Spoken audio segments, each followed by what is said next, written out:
Hey Virgo, thanks for checking out your love and romance reading for June 2022. This is going to be for Virgo, Sun, Moon, Rising, and Venus.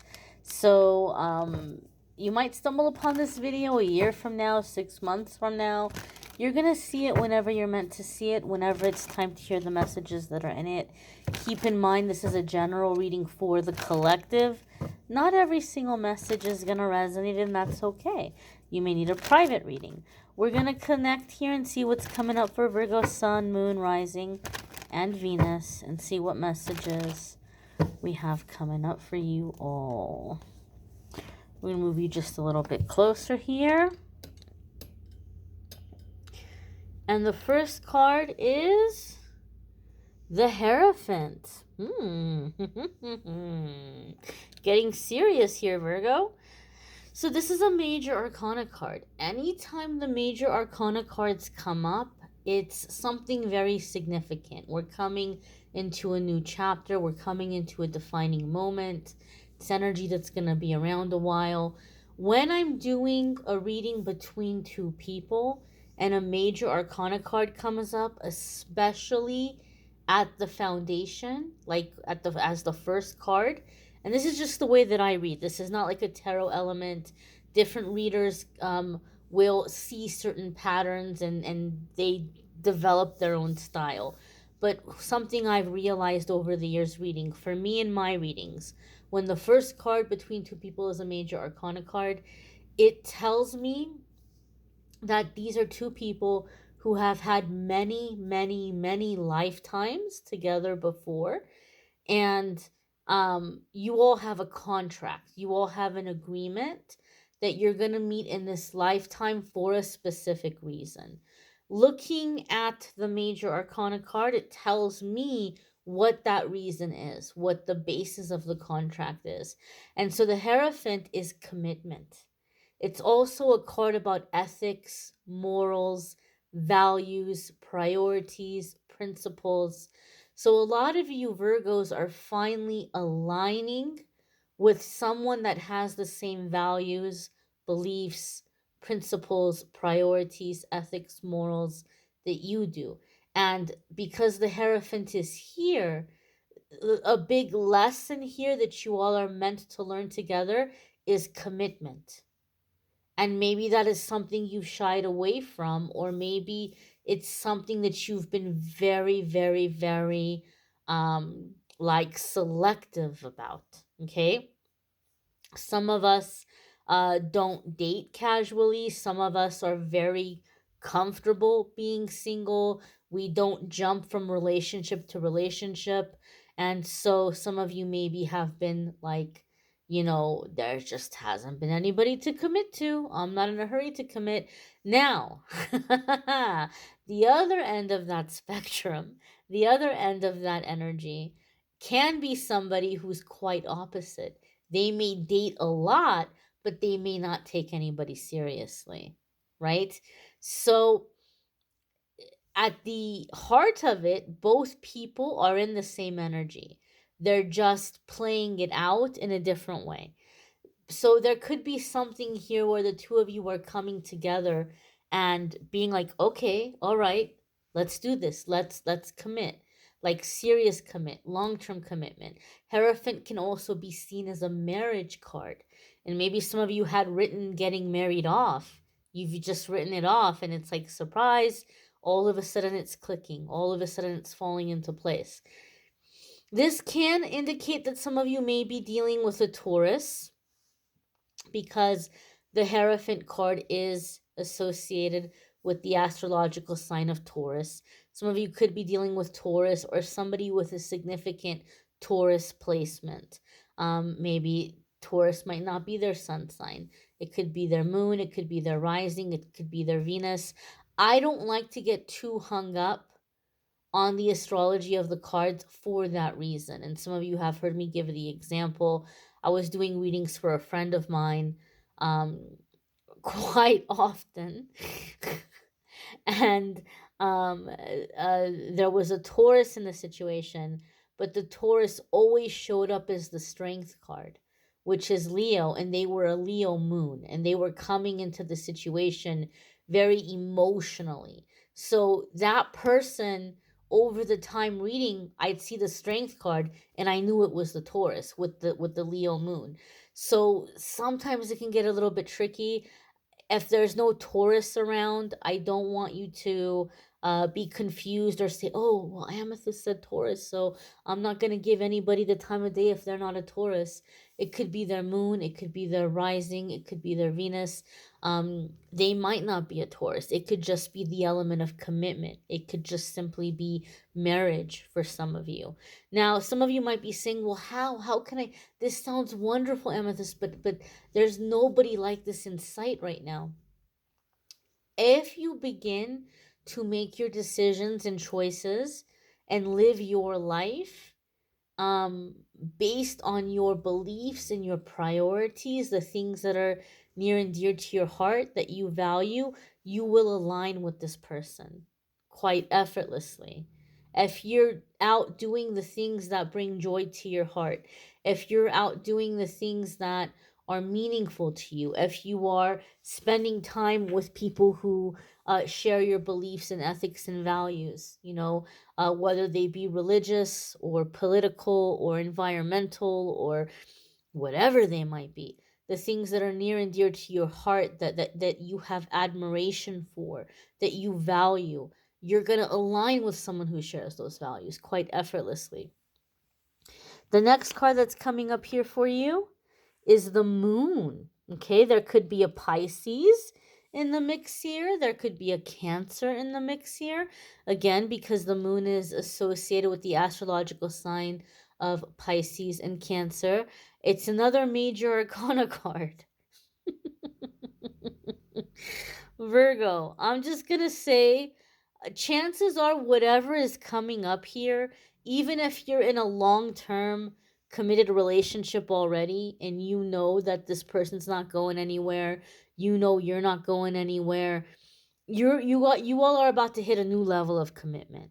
Okay? And those of you who are single are coming into a commitment that I'm just going to tell you right now, it is coming out of left field. Like you did not see this coming. Even if you're a very intuitive person, you did not see this coming.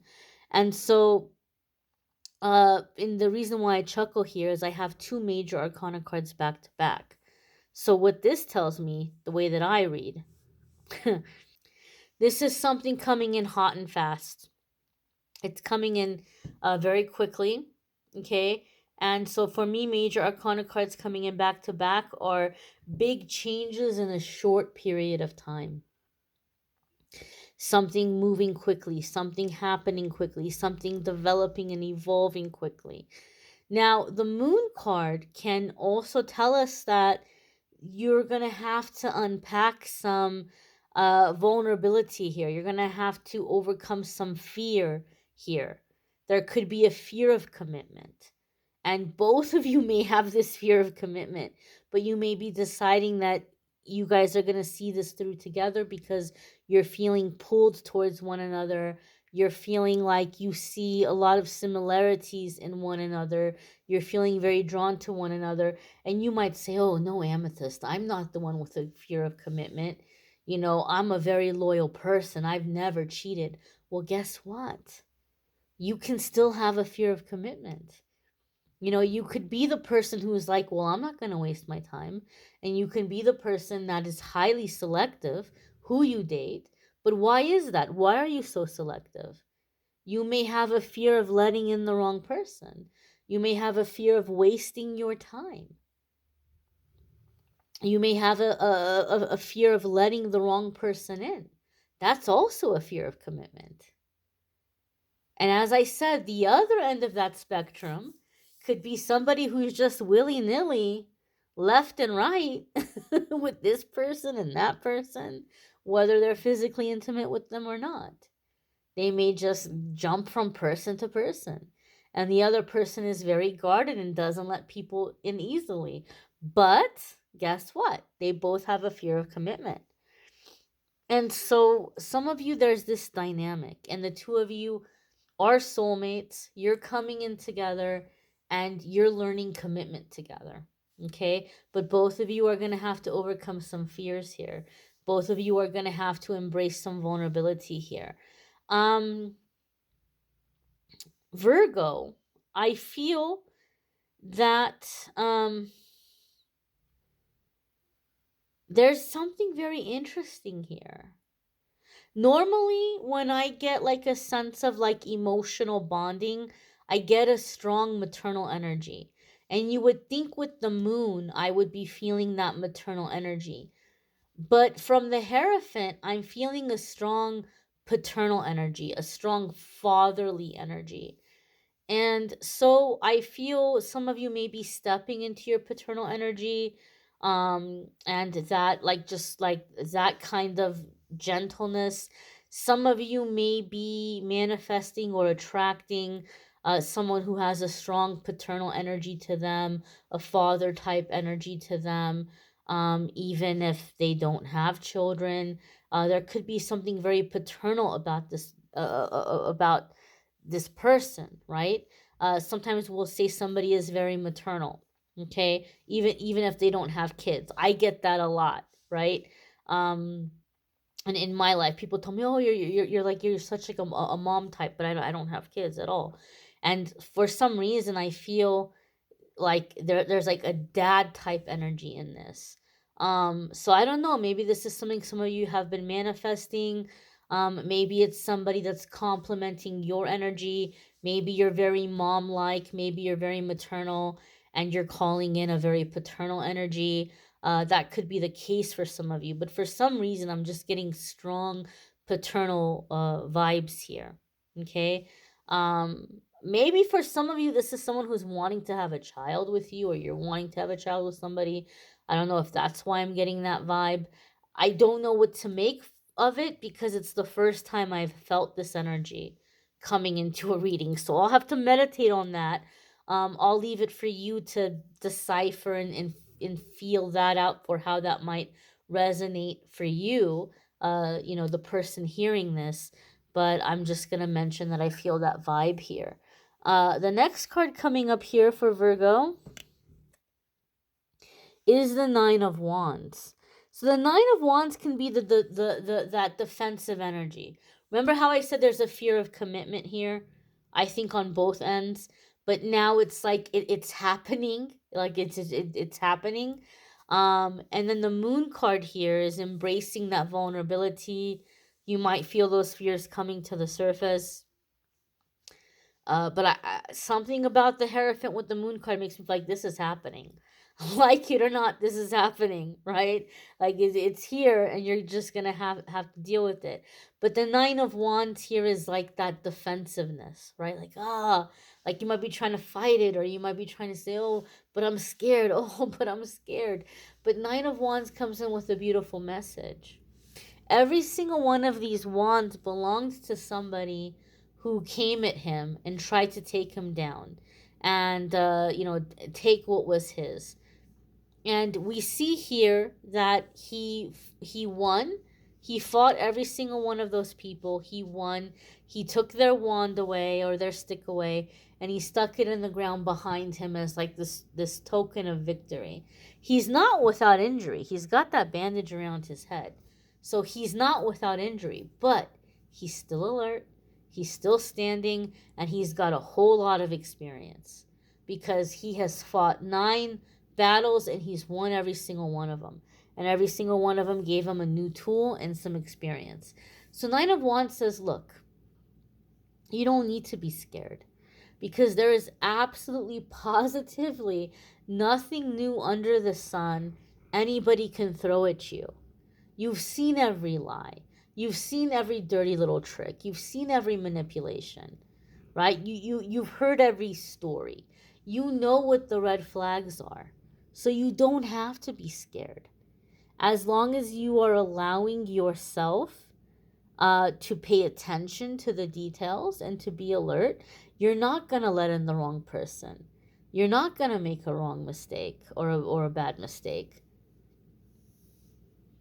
You're going to pay attention. You know what the red flags are. You're not going to get sucked into another 5-year, 7-year, 10-year karmic cycle. Because you're going to recognize that for some of you within the first 5 minutes, for some of you within the first couple of conversations or the first couple of dates. And you can nip that in the bud immediately and say, nope, not doing that again. I've seen this before. I know how that ends. No, thank you. Not interested. You have enough experience. You have the wisdom. You have the tools. You don't have to be scared. You can trust in your judgment as long as you're paying attention and as long as you're not, closing your eyes. So many times we see red flags and we know they're there and we know we're ignoring them. This is a general reading, so I can't sit here and say, oh guys, there's no red flags here, because it's a general reading. And sometimes it sounds like a great reading and it's not for us, but we want it to be for us. And we're like, oh, well, no, there's all these red flags here, but Amethyst said there's no red flags, so I'm going to go ahead and do it. You know if there's red flags. But with the Hierophant here and the Moon card here, this is serious commitment coming in. And overcoming the fear of commitment, right? Your next card that's coming up here for Virgo.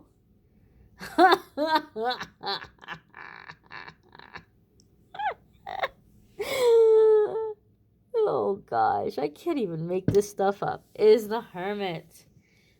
Honeys, my dears and my darlings. Almost every single one of your cards is a major arcana card. This is a massive connection. This is a very significant soulmate. And the Hermit coming in is coming in with so many layers. I could probably do 20 minutes just breaking down the Hermit card, but I'm not going to do that.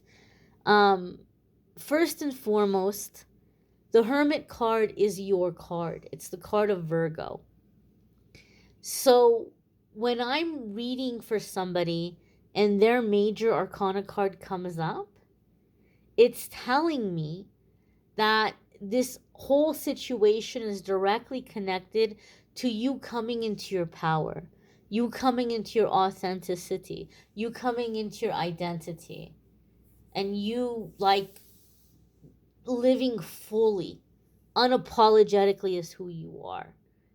It just tells me this is a situation you're coming into power. Okay? Now, with the Hermit card, a lot of people see this card and they think it means that you're meant to be single. And maybe for some of you, you're asking yourself, and you may be saying that, here this person is here, there's a strong connection, they're serious, they mean business, they want to do this. And you might say, well, I don't know, maybe I'm going to stay single and I'm going to focus on a spiritual path. Well, guess what? You can be a spiritual person and still be in a relationship. And for some of you, this person is coming in because you need this connection to continue in your work, to continue in your spiritual endeavors. You need this rock, or you need this fuel. They may be coming in as a support. But for me in my readings, when I see the Hermit card in a love reading, sometimes it can be singleness. But something I've noticed over the years reading for people, a lot of the times the Hermit card will come up in a love reading when you're dealing with someone who is a direct mirror. They are holding up a light and they are holding up a mirror to you, and you're seeing yourself in that person, and vice versa. Now, a lot of the times it happens in a negative way, where we might see not so great traits of us in the other person, or the other person is being absolutely terrible to us, and it's holding up a mirror to us, showing us all the ways that we've been hurt like this before. Right? The mirror is showing us all the places where we're hurt, all the places where we're injured, all the places where we're vulnerable, right? So it either shows us our pain, or it shows us those uglier shadow aspects that we don't like so much. However, in this instance, I feel that this is a mirror in which you're seeing how much you have healed, how far you have come, how much you're capable of, how much potential you have. And the two of you are coming together and helping each other do this. There's a spiritual connection here. And I feel for a lot of you, your life paths or your spiritual paths are bringing the two of you together, and you're going to do some really powerful work together. Or you're going to really bring out some really powerful, positive energy in one another to help each other accomplish the things you came here to accomplish and to master the things you came here to master. It's a beautiful energy. It's a beautiful dynamic. Of course, it's going to be scary and making you feel super vulnerable because we've got all these major arcana cards coming in here. But I'm just going to say, like, you did not see this coming. And for many of you, this is the love of a lifetime, right? Like, things are really gearing up into some next level stuff here. You may want to check out your moon sign, your rising sign, your Venus sign. If this is none of those, sometimes people like to watch their Venus sign when it comes to love. So if you don't have that habit, maybe you want to try that and see if it resonates with you. If you want to check out the weekly forecasts, those are linked in the description of the video. I do a daily message every single day on this channel as well, so hopefully you all can check that out as well. And if you would like to schedule a private reading with me, there's a link in the description of the video that will take you to calendly.com/amethystangelite, and you can schedule a private reading with me there. I thank you all for watching, liking, sharing, commenting, subscribing. I hope you all have a fabulous month, and hopefully we'll see you in the weeklies and the dailies as well. Take care and be well, my dears. Bye.